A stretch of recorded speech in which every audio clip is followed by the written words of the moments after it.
Hello and welcome to Sacred Democracy. I'm Maddi Cheers, and I'm welcoming my guest, Marianne Franzese Chasen. And today we are discussing sacred listening, the art and science of silence before speaking. So actually, this to me is extremely important. It always has been important. I have not always been the best listener. I've been a really good talker, but I haven't always been the best listener. So I asked Marianne to join us because I think especially now in this time of panic and anxiety, and being at home, it's a good time to take note of some of the things that just listening and being in silence can bring us. And so this kind of help, this kind of knowledge is something that we really all need to know about. So thanks, Marianne. Oh, Thanks you're for joining welcome, me. Maddie. Always love the opportunity. So when we were on retreat, I'm trying to get this up here. Sorry, guys, if I'm not getting your messages. Let's see. There we go. We're live. We are live. All right. So I don't know. If I don't get your messages, I apologize. But you can call in today, by the way, at 516-945-9099. That's 516-945-9099. So if you want to give us a ring, give us a ring. But I'm going to turn it over to Marianne. When we were on retreat, as I started to say, Marianne shared with us her process of sacred listening, and it turned out to be incredibly moving and incredibly powerful for those of us who got to watch the example of these two women sharing their way of expressing themselves in some very, very deep and moving ways of speaking, listening, and questioning. And it just really has never left me. It's really sat with Oh, me thank a you, long Maddie. time. It's brilliant. So, this process of sacred listening really has come out of years of being a therapist, where being a therapist is so much about sinking in to a way of listening that really can bring about deep connection. And for me, even in my therapeutic practice, I realized pretty early on that for me to be in my mind and to be in a mindset of analyzing what people are saying was not my strength. My strength was really dropping into the heart and listening with the heart and creating a space where all the levels of truth could come out in a safe way and we could hold it together with curiosity and love. Over the last 9 years, I've been owner and director and principal at Spark Elementary. And I came to that role very reluctantly, but I found myself there. And my goal was to really teach children the ways of empathy and compassion and social emotional expression. And during that time, this process began, and I really realized that listening became a skill that we were starting to lose as human beings. And so I started to find simple ways of helping children to listen better, but in my own personal struggle, right, of whether or not I should be in this role in schools or be more in the field of therapeutic service, I really went through a period of confusion about it. And during that time, I actually heard you, Maddie, tell a story. And I actually would love for you to tell it today. Maybe I'm putting you on the spot about it, but it's a Lenape story of the Masink. And and you reminded me of this story, which is there's a line from it that says, when the children cry and nobody is listening, Right. it will be the beginning of dark and troubled times. And what I was seeing happening in education was that more and more children became diagnosed with anxiety, depression, school phobia was on the rise. And it struck me as, oh, our children are crying out for another way to be educated. There is something in our education system that is absolutely diminishing, if not wiping out the spark within these children. Absolutely. And so that's when I said, okay, I am going to sink into this commitment. But I feel like that story feels so relevant for what we're going through right Yes. now, Maddie. Don't you? Could you at least I sum can. it I up? can. Because I will tell the shortened version of the story of the Misink or Mising. So this is a Lenape story. This is the very, very short version of the story. So they say that a long time ago, the Lenape people here had so much that the parents forgot to be grateful, and they started to divide. They just wanted more. So you would get groups of women going, oh, well, I have the most beautiful dress. Isn't this a beautiful dress? Look at that group over there. Oh, they can't make dresses like this. Oh, look at them.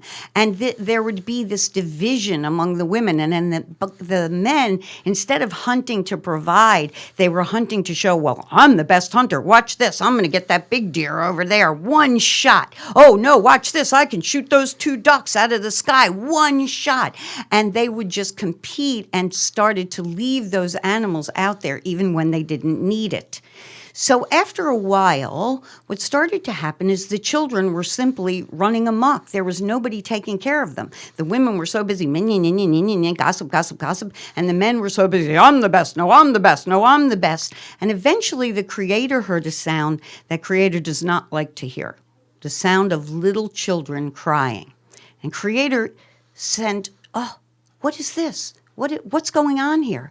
And there's a helper for the Creator, the Lenape say, called the Misink. And the Misink came down, riding in on his beautiful white deer to find out why were these children crying. And he encounters these 2 little boys in the woods. And he goes up to them and he says, what, my children, what is the matter here? And they go, well, we're, you know how little kids get. We're hungry. We're looking for food. And we don't know what to, and the Misink goes, okay, wait a minute. Where are the big people that are supposed to be taking care of you, your parents? And the boys go, what are parents? And the Misink goes, whoa, something's wrong here. Puts the boys on the deer, rides back into the village and starts looking, just watching. He feeds the boys, he gives them water, he's watching, and of course the women are the men are still, I'm the best, there's dead animals all over the place, there's trampled plants, no one is paying attention. So the Misink goes, I got to report this to the Creator. And the Creator said, well, I got to teach my people a lesson. So the Creator took away the water. Now, when you take away the water, of course, the animals leave. The animals go because there are no plants going. There's nothing for them to eat around there. So finally, the people noticed, there's no water, there's no plants, there's no animals. And they start crying. The adults, oh no, we're going to die. And when they were crying like those little children, the Misink came back. And the Misink said to them, now, the Creator is not as cruel as you have been. So the Creator will give you everything back if you can build a beautiful big house with 12 posts with my image on it. And the Misink is a black and red figure. For the Lenape, the black and the red represents kind of like what the yin and yang figure represents. It's all the opposites in the world that are really one.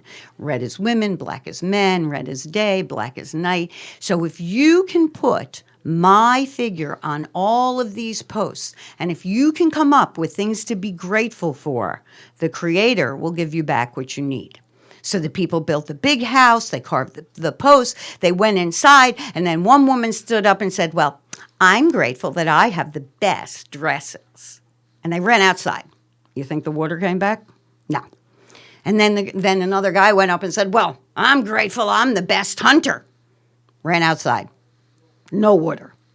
Then one little child stood up and said, well, I'm grateful that I have a nice warm place now and a little bit of food to eat. And then another child stood up and said, well, I'm grateful because maybe these big people, maybe they'll take care of me now and because I need a little help. And the parents and grandparents felt ashamed of themselves, and they realized what they had done. And then one parent stood up and said, well, I'm grateful that I have my children with me again because they make me happy. They remind me of why I'm here. And one man stood up and said, I have a purpose. I'm going to provide for my children. I'm going to help them. I'm going to teach them. I'm going to raise them. And so they started to be grateful to the Creator for so many things. They made up songs, they made up dances, and for 12 days they had a wonderful time laughing, talking, singing, telling stories with their children until they were so happy they were bursting and they just ran out of the big house. And of course, all the water had come back. And when the water comes back, the plants come back. And when the plants come back, the animals came back. And everybody said their grateful thank yous to the Creator and to all of the plants, all of the animals, the water, the Mother Earth.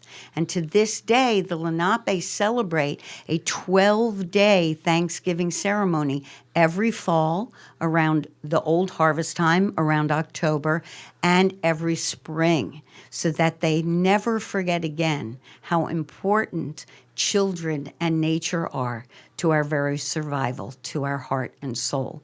And that, my friends, is the end of that story. Maddi, that was so important to hear. Thank you. At this time, it is so important to hear that. And it also brings me to the wisdom of the indigenous people. Yep. Because one of the ways sacred listening starts with the telling of stories. Right. And stories that teach, and stories that have been passed down through this tradition of storytelling, the oral tradition, because in those type of stories, they resonate. They resonate with a certain level of sacredness, and they wake up parts of your mind and your soul and teach you at the exact time with the exact message that you need to hear in that particular moment. Right. And so the return to storytelling of that nature, we're being called inside our homes right now. Right. This show cannot, we can go into my process of sacred listening, my protocol, but right now we are being called home because of a virus that is shutting down New York, basically. Right. And one of the things that we suggested to our families was to sit and tell the stories of your ancestors, Yes. of your childhood, the stories that weren't written down, because within them, those are the sacred texts. They tell the stories of your lineage. And within our lineage, there are powers that are valued and that are passed down from generation to generation.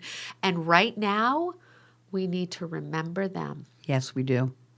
Because that is what is going to help us survive in the coming years. Right, right. I think of the story immediately of my grandmother, because one of the problems that we face in a generation that has been given so much, that has been told falsely that they're going to always have everything they need, has been everywhere. Everybody got a trophy, all of that, which was a misinterpretation of what it means not to bully, to include, not exclude.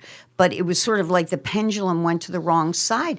When I think my grandmother, my father's mother, came here from Austria. She stowed away. She was made a slave at 5 years old to the Royal House of Austria, stowed away on a ship at 14, and got to Ellis Island and came here at 14. And she was what we call now special needs. She had one leg shorter than another, right? So here she was, a woman that was technically back then called crippled, but such strength, such power. She was only 4'11", to manage to get to the United States, to get out of her situation, to really risk death. I mean, if she had been caught doing what she did, she would have been killed. If it had been known that she had stowed away, she probably would have been sent back. So the courage and the strength to overcome the impossible. When we look back, even to my parents' stories of going through the Depression and surviving, when we look back at all these stories, people have been through far worse than what we're going through right now. Far worse. Truly. And because they survived it, Yeah. with it comes a level of humor in the story. Yes. We know the ending, and so the craziness of this little woman stowing away, like it's funny Yeah. too. So with it comes this light of human potential and survival that Right. we need to listen to those voices that are there to encourage us. So sacred listening is about the pause in accessing the wisdom that either comes from our ancestors, that comes from within our own heart, or that comes from the symbols that appear to us, that come from nature, Right. that comes from a child or a friend or somebody you overhear speaking in the grocery line. It's there if you are centered more in the heart. Yep. So the work is dropping out of the busyness of the mind and into a heart space. And I would say that is probably the first level of practice, is to come to sink into your own quiet space where the waters are calm, Exactly. so that you can begin to listen to the inner, I really call it love and wisdom of Yep. our own heart. And we do it with our kids. We start our morning assemblies with a very simple mindfulness exercise. It takes 4 breaths. So on the first breath, we breathe in, and the children, I tell them to sink into their hearts. And you see them, they breathe in, and their hands just go over their hearts without being directed. And you feel the energy descend, become more earth-based. On the second breath, the direction is to breathe into your heart and turn the light on in your heart. And light can be starlight, moonlight, sunrise, sunset, candlelight, overhead light, flashlight, whatever they want. So they turn the light on. The third is to take a deep breath and sink into the garden in their heart. So they go into the garden. The fourth breath is to see themselves sitting comfortably and safely in the garden, and to just hear, whether on the wind or from a flower or from an animal that approaches them, the message of their heart for the day. And they say things like, very simply, you're going to be okay, try your best, I love you. Very simple messages of the heart that's reassuring and grounding. And in the time of the virus, we added a fifth breath where they'd breathe in and see themselves in the garden and imagine a breeze that began to pick up leaves or blossoms, flower petals, and each one of those, as they traveled on the breeze, were little wishes for health, happiness, magic. I love that. Medicine, and just breathe it. And then the final direction was to just align every breath that they did breathe during the day with those petals of health and well-being. And that is it. That begins this process of energetically aligning with the power and potential we have as human beings to all be healers for ourselves and each other. And this is the time to do it. I Right. mean, we really have to recognize, this is really one of the times we don't have a vaccine. We don't have a medicine for this. And we know that it's the healthy people that are most definitely going to survive it. We know that children under the age of 10 are probably not even going to get it. The symptoms won't even be recognizable. But, and then as we get older, it's going to be more difficult. So this is really the time to take that kind of responsibility for your own health. If you're going to stress out and get anxious about this, you're lowering your immune system. So these simple techniques like Marianne was talking about, just breathing. It's a time to explore meditation, regular prayer maybe. It's a time to explore these things with your kids if you are home with your kids especially. It's a great time to reconnect with them. It's a time to have fun together. My sister Celia, before the show, who has Pumped Up Parenting, and so that's pumpedupparenting.com or Pumped Up Parenting on Facebook. She sent some really fun ideas Great. for people to do. I mean, you can go outside. We're supposed to get sun. Sun is supposed to help with the virus with getting rid of it. So play with beach balls. If you're in the house, you can play with balloons, board games. Scarf juggling is not going to break anything. You So can get some true. scarves and practice scarf juggling, which I'm terrible at, but it's pretty funny if somebody's terrible at it. Freeze dance, sing-alongs, scavenger hunt in your house. What a great idea. Make a fort. Come up with theme days. You could do Halloween. You can do pajama day, crazy hair day, makeup day. There's all kinds of ways that you can tap into that heart space and be creative and have fun with your kids. Because Marianne, we were just on Joanne's show before this, but I really want to ask you to talk about what you saw in your kids' faces now that school there's a mandatory shutdown in New York on Long Island for 2 weeks. And we had to tell the kids about it on Friday. Yes. So school closing of any kind is usually a very exciting event for kids. Right. There is nothing more exciting than the possibility of a big snowstorm. Right. But this was different because we had to be real with the children and let them know that the possibility of our school closing was upon us because of this virus and the potential of this virus to be dangerous, especially to our very youngest and our very oldest. Right. And that one of the ways to prevent it was not to be in contact in big groups. With that, our children felt very sad. They felt sad that people are getting sick, more than scared, because we showed them there are great videos out there explaining hand washing, drinking water, eating healthy. You can be strong and take care of themselves. But they were sad that people were getting sick.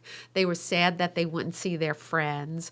They were sad that they wouldn't have access to their community. Right. For an unknown period of time. Exactly. And that shifted something in me. So I heard in their look on their face, right? They didn't speak it out loud. A cry in a way for help in like what is going to be happening to us? Like Yeah. what's going to happen? And so our children now have this idea that has been planted in their minds that things can get very serious. The grown-ups around them are worried, and that they don't have that same freedom to just think that everything is going to be okay all the time. Right. We can't scare kids by giving them too much information, but they also know anyway something is going on. They plug into it because kids are actually very good at that kind of intuitive, energetic listening. They feel it when something is not right for them. But the other part of it is once they are going to be home comes this opportunity. And like you were talking about, of the game playing, the creativity, but there is also a kind of a listening that we forgot, which is the listening to nature. So one of our programs in the Reggio Room, it's a very nature-based, is to go into nature and see what speaks to you. You might be out walking, you just might be out in your yard. What thing in nature speaks to you? And what is it saying? Yeah. Because nature speaks. Sure. All things speak. Yep. Art speaks. Chairs speak. Things speak to us. So during this time, one of the things I did was I have a tree in my yard that I love her. So I went to her and I sunk into this heart space because, again, you need to know how to enter a space that's not the mind. And I asked her, like, what is this about? Like, what is this all about, this virus? And I sat there and I really felt her answer, which was, to me, she led me completely to the roots. Yep. That this is all about solidifying our roots here on earth, taking care of the root system, which is all about communication and solid ground and healthy transmission of energy. Because the trees, we know, the mother tree takes care of all her offspring. Right. As far as they may have gone, Exactly. her root system can do that because energy travels. So that kind of listening, like, and children more than anyone, if you say, oh, let's sit and watch this new blossom grow, let's see what it says to us, they are going to let us know something. They could hear it. Yeah. And I think that, again, our native people had that practice. Yep. It's about Exactly. paying attention so closely that we call it hearing as if it's only attached to language, but we can hear with the way things feel in our body. Right. The way something hits our eyes, the way something smells. It's really through our sensory system. Yeah, I think my sister Celia actually posted, Celia's watching, if you get a chance to repost it, that we actually take in 60% of the information we take in is not by hearing. Right. It's so the idea of sacred listening is that you're really listening with your whole self and that Right. you're engaging. So I think what you're saying about nature is really important, and especially for kids if they can't go play in the park with their friends, if you're fortunate enough to, which if you're fortunate enough to have an outdoor space that you can go to, then go there. Build fairy houses. Yes. I learned this wonderful activity from John Stokes, who is the founder of the now I'm going to forget the Tracking Project. Yes. So the Tracking Project is all about bringing people back into connection with nature. He calls it tracking in the arts of living. And one of the things you do when you're learning to track is you track the macro world around you, but you also track the micro world. So he had us sit in one spot and just look at the tiny bit of nature between our knees. Just look at Fabulous. that. And when you first sit, not much happens because you have to be very still. You have to be very quiet. So anything that was there has left, anything that's not a plant or a moss or something like that. But the longer you sit, the more things you see, things start to come back. And so this is like a really fun, wonderful thing to do with kids. And when you're sitting on the earth or lying on the earth is healing you. The earth is giving you strength.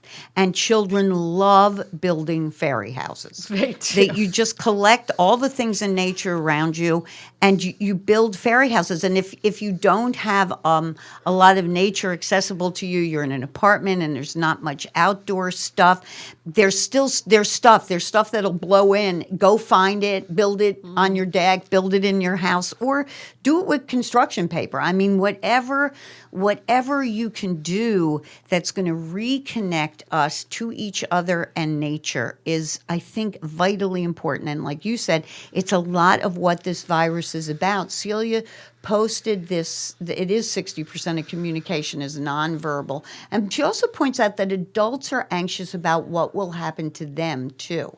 So it's the unknown. We're not very good with the unknown, especially not in this culture. You know, we have a tremendous fear of death. We never talk about death. We are denial of death culture. So unlike indigenous cultures where you get to go through all these rites of passage all your life that connect you to your spirituality. So at every phase of your life, like if you're earning your knife as a child, you know, this is a time when the child has proven that they're respectful, they're responsible, they care about others, they're loving. They've shown all these character qualities that earn their knife, and this is acknowledged in front of the whole community. Right? So the parents have a ritual to go through of where they're proud of their children, but you know, as a mother, all you mothers out there know, every time they grow a little bigger, it's sad. And if you acknowledge that, if you have a rite of passage that says, "Ooh, you know, I'm going to miss the little one," you know, I was just talking about how the very early rite of passage, I mean, in a lot of indigenous cultures today even, children don't wear clothes if they're in a warmer climate. They don't put on clothes till they're 3 years old.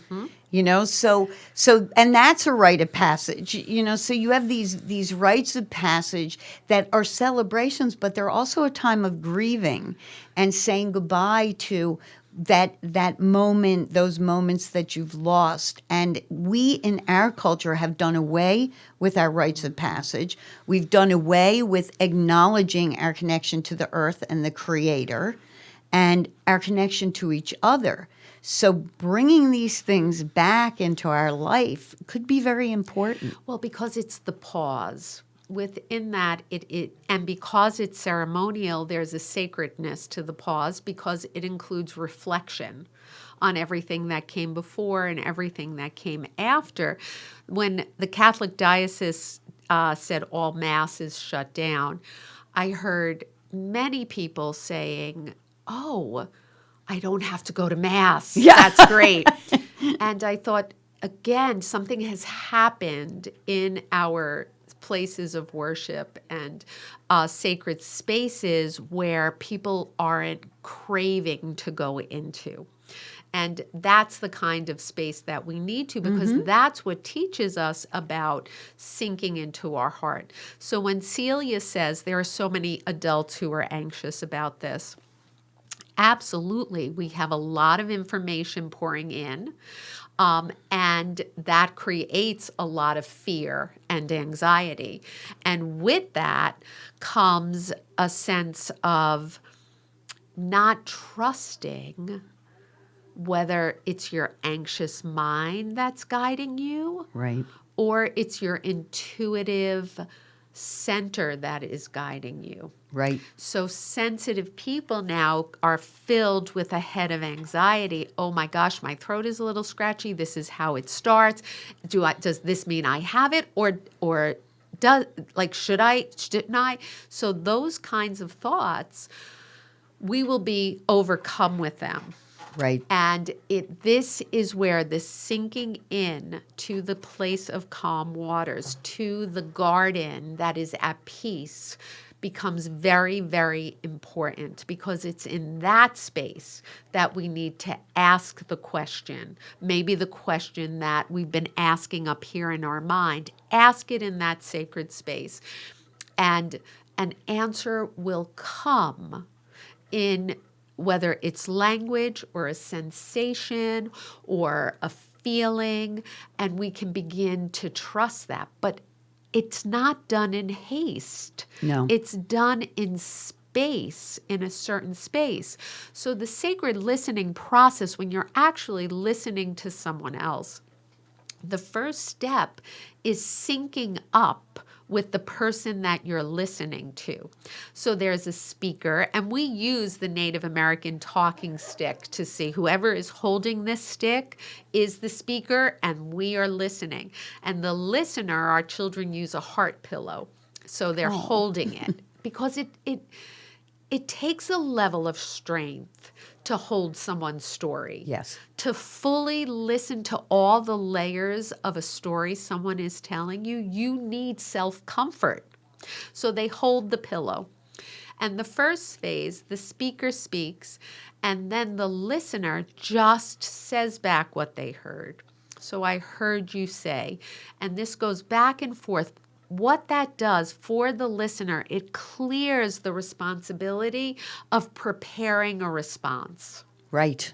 Right. I don't have to give advice. I don't have to find an empathetic story that matches. I just have to hear the information. And that's what we call syncing up.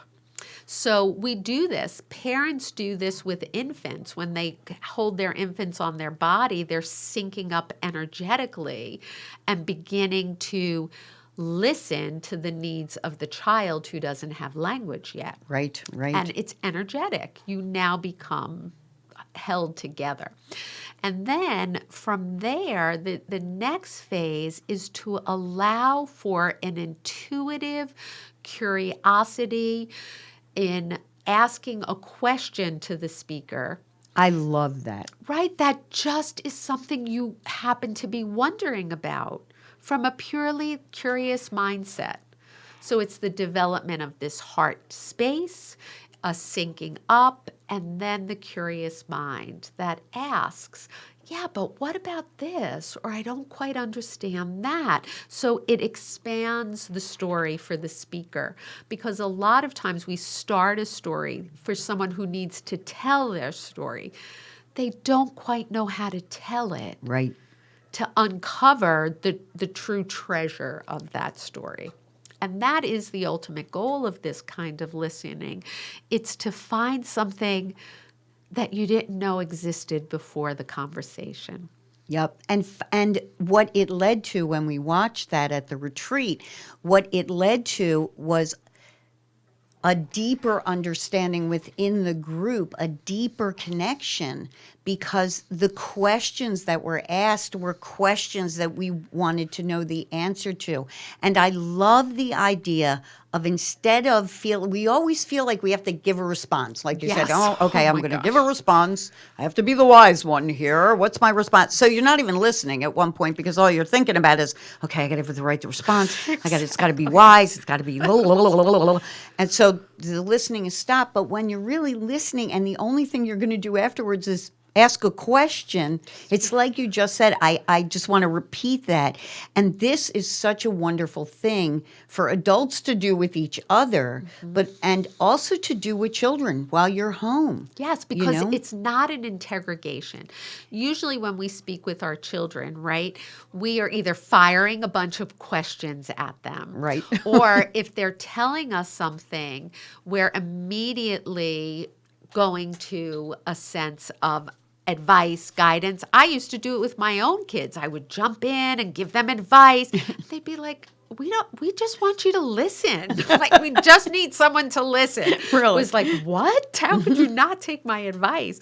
But then ultimately, if you've moved past this kind of opening up the story, opening up the treasure chest with your curiosity, not interrogation, then you might have a real personal connection or movement within you that you share with the speaker, because again, Exactly. you are the holder of all that energy.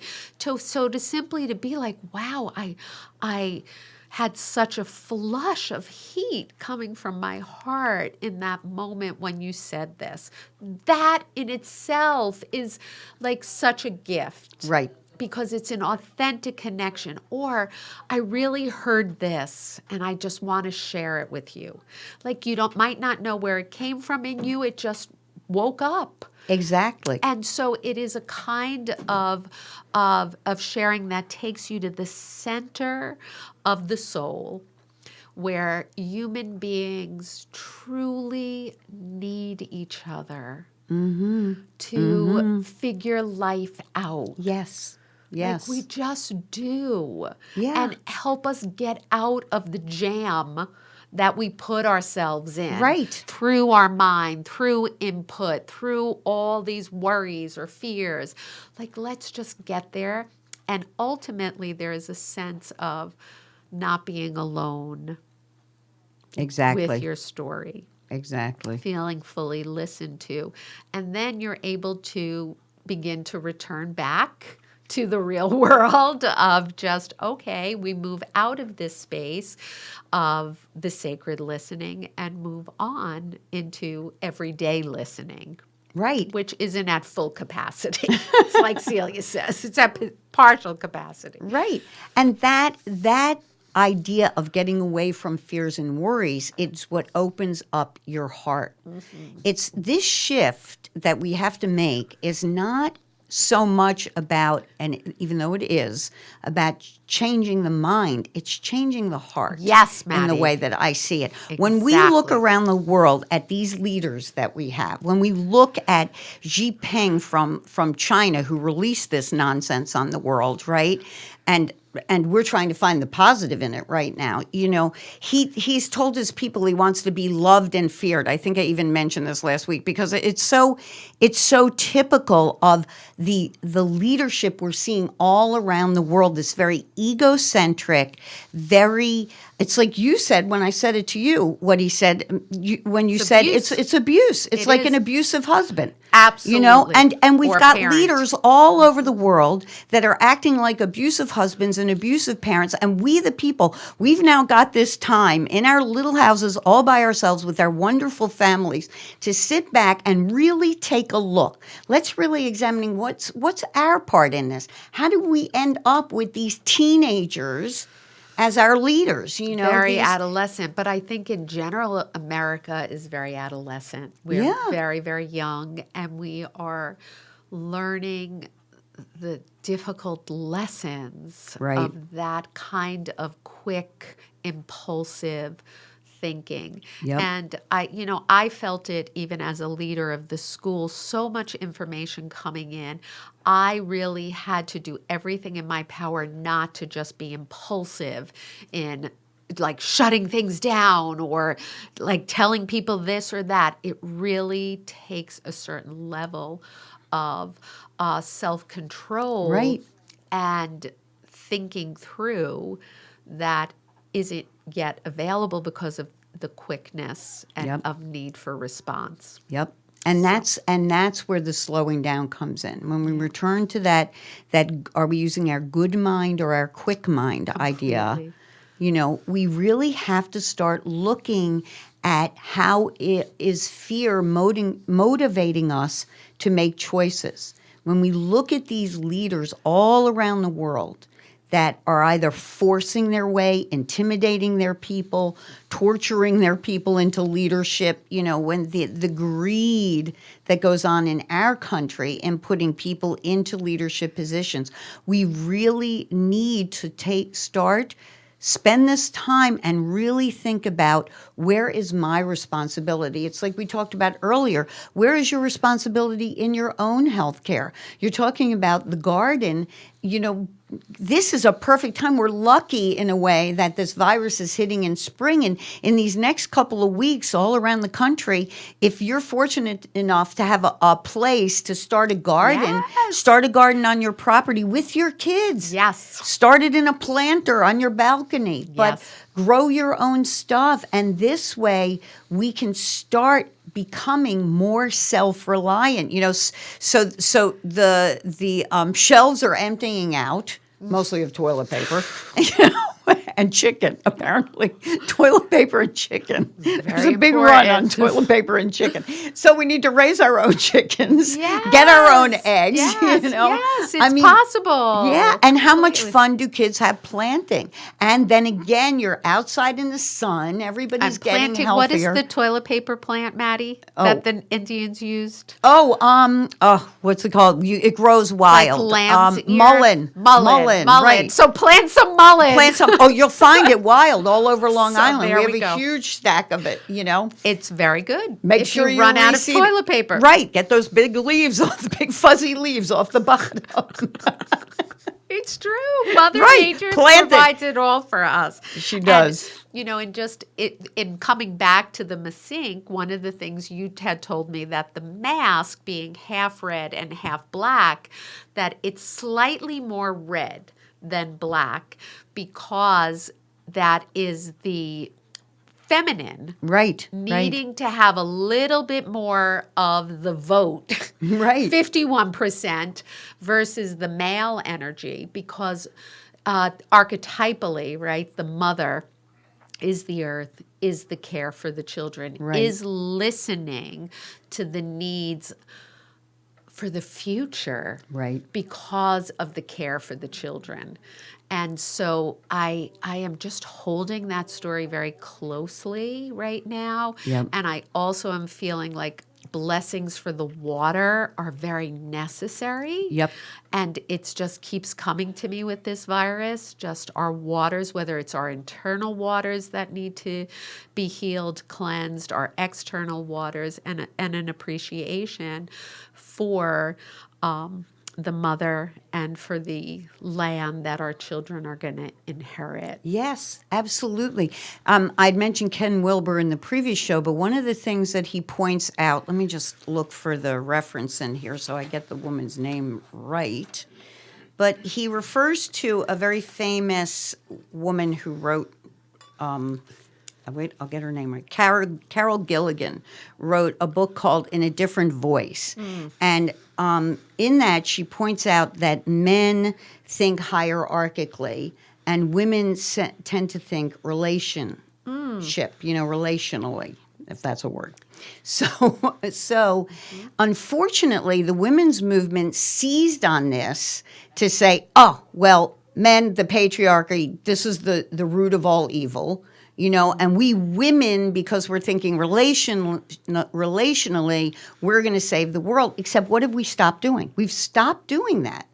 We've stopped looking at relationships. We've stopped being that higher divine feminine where we're including, where we're curious, where we're listening, where we're seeking to understand other people. And we're saying you're either on my side or you're on the wrong side. Well, and it goes back to what I have discovered with the sacred listening. It's not one or the other. Right. Like the influence of the divine feminine needs to be slightly more. Yeah. It's just 51% Right. to 49% because that 1% is the children.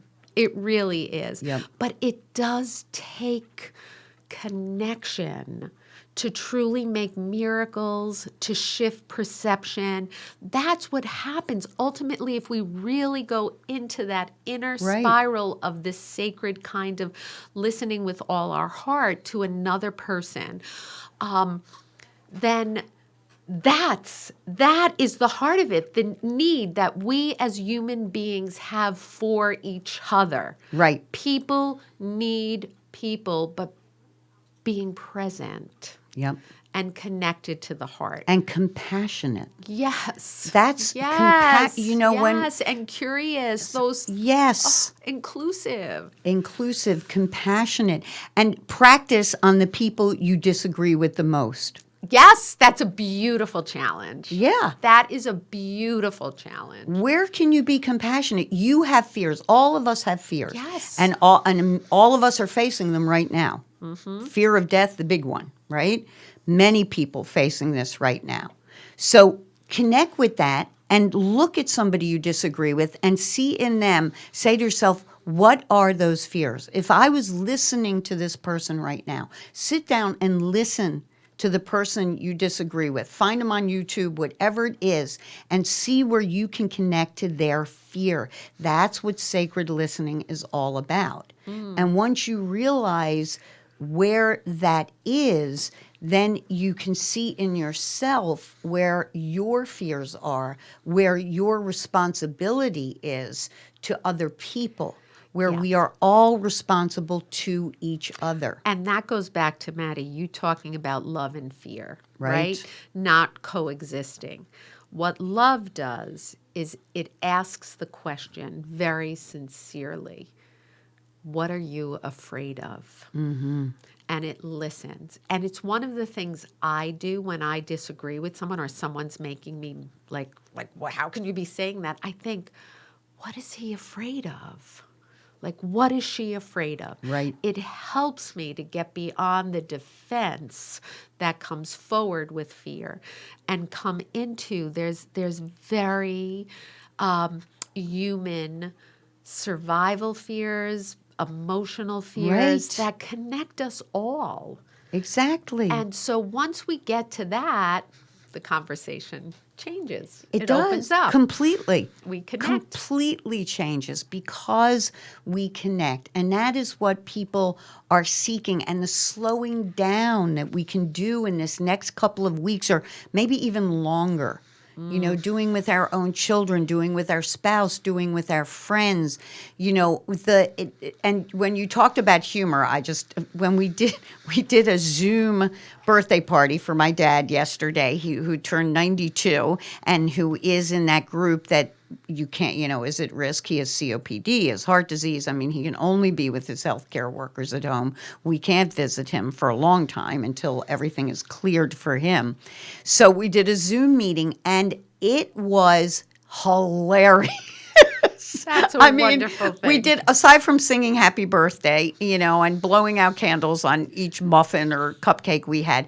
But then it was just everybody being, we're in different places. We're in Arizona and New York and Baltimore and Virginia, and with everybody getting together and seeing each other for the first time in months even, it just turned into joking and laughing, and the guys were hilarious. Go Zoom.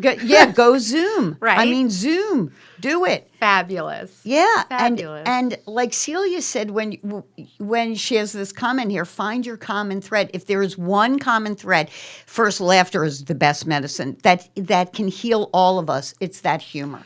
Yes, because we all want relief. Yes. We want a relief of, oh, me too. Yeah. You felt that way. You think that way. Me too. Because we're isolated. Yes. We're in a very isolated space. So that connection allows the truth of the me too. Right. Which is, someone else really is connecting with me. And it's funny then. It is. It's not just me being crazy. Right. There's something funny here. And I want to suggest for kids, altars. Oh, And I what a know, nice idea. for some people in some religions, altars are considered idolatry or stuff like that. But it doesn't have to be that. I mean, it can be symbols that make your child feel better. It can be a word on a stone, inspire. It can be a religious figure if you're in one of those. But sit with your kids and kind of figure out, what is it that's going to make you feel better, because the visualization, the making of the altar. I remember once, and I know I've said this before, but I have a very, very big altar that I use when I'm working with movement, with mystic movement, which is a healing thing that I do, but where I'll bring out the whole altar. And there's a lot. You've seen it. There's a lot on that altar. But it all has great meaning to me. So when you have this visualization, one of the women who was in one of those classes that I did said, "Oh my God, it's like a 3D collage to the Great Spirit and to your spirit." So true. So, and the other great thing about an altar is you can move it around. Your child can get up one day and maybe this day, Mary seems more important, or inspire seems more important. They're going to know their own healing. They're going to know what they need, So it is a movable collage. It's a 3D movable collage they can add to. I do suggest getting them to find some beautiful altar cloth they can put it on, or a beautiful space. It doesn't have. There are no real rules with it. That's the great thing about it. That's wonderful. It's And containment. yeah. And it definitely is grounding. Yeah, I do agree, and I Beautiful. think it's a place, that kids can go to. I remember I wish I could remember which friend of mine it was that told me about. She would walk in and see her child sitting there and talking to the Buddha, and it's really cute little Buddha that was on that. And Children they make will. up natural stories, and again, it's a wonderful time to bring spirituality Yep. and belief back into the home. And the Yes. practice of that and connecting to that, because it is just a great source of comfort Yep. in troubled times, and especially for children if And- they have that faith. Yep, and it makes the unknown known. Yes. To it's all of all us. okay. It's Yes. all okay. It will all be okay. So, on that note, we are going to close. Thank you. Thank you for staying Wonderful, as longer always, with me. to be Thank here, you Maddi. so much, Marianne. I can't thank you enough. I can't thank all of you, all our friends who watched today. Thank you Terrific. so much. Rewatch if you joined us late, please. Many friends, Celia, Amalia, Brian. Oh, so many friends. Bob, my husband, Wow, was people watching. are home. People are home. Right. Linda, my sister Linda, Terry. Hi, Terry. The only Everybody- trouble is, Maddie, we talked for an hour. We were supposed to be listening. Well, and that Were and you Bobby was listening? listening. Thank you, Bobby. See, Uh-oh. men. See, now there's a really thank good you. quality. Men are pretty good at being quiet and listening. If they're- Wonderful. right. And Jossie, thanks so much for listening and for watching. And I wish all of you peace and love and health and connection while you're home, and a recognition of all the abundance there still is around us, and all the beauty and all the love. So thank you. Thank you all so much. Bye.